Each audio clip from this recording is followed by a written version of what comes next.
আমি এখানে নদীর পাড়ে থাকি, আমাদের বাড়িঘর সব নদীতে ভেঙে গেছে। আমার মা অসুস্থ, আমার একটা বোন আছে প্রতিবন্ধী। আপনারা সাহায্য না করেন তাহলে আমি বাঁচতে পারি না।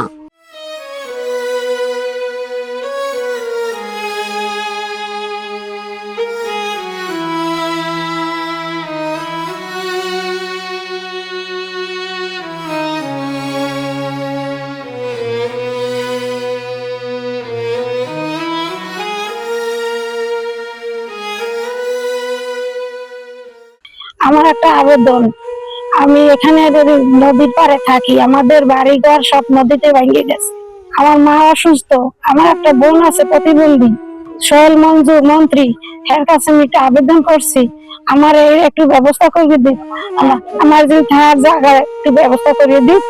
আর গড্ডা যখন তখন নদীতে ভেঙে চলে যাইতে পারে, আমার কোনো থাকার কোনো স্থল নাই। আমি আপনাদের কাছে এই অনুরোধ করি, আমার এই অনুরোধ রাখার জন্য আপনারা আমার মা খুব অসুস্থ, রাখার জন্য আপনাদের কাছে অনুরোধ জানাইতে আছি, আপনি একটু সাহায্য করুন। আমার অসুখ, আমার যদি একটু আপনারা সাহায্য না করেন তাহলে আমি বাঁচতে পারি না।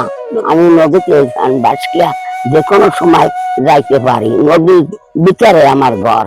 আব্বা, আমি একটা কথা বলি, আমার নদীতে সাগা জমি যা স্বামীর ছেলে সব নদীতে গেছে, এখন খালি একটু নদীর ভিতরে আমি ঘর দিয়ে আছে। আমার 4টা মেয়ে, আমি একটা মেয়ের লাগে খাই, সে একটু কাজ বাজ করে, আমার খাওয়ায়। আমি খুব অসুখ, আমার লাংসে পানি জমে গেছে, এরপর আমার হার্টের দোষ, আর ঘরে একটি মাইয়া প্রতিবন্ধী। আমি এই পানির ভিতরে দাঁড়াই রয়েছি, দেয় নাই। আমাদের মন্ত্রী সোহেল মঞ্জু বাবা, আপনি আর দেখতে আছেন আমার এই নদীতে গড্ডা যাইতে আছে, অনেক জায়গা ছেলে আমার ভেঙে গেছে। আমি 4টা মাইয়া লইয়া বাস করতে আছি, একটা প্রতিবন্ধী। আমি এখন অনেক অসুখ, আমার অসুখ।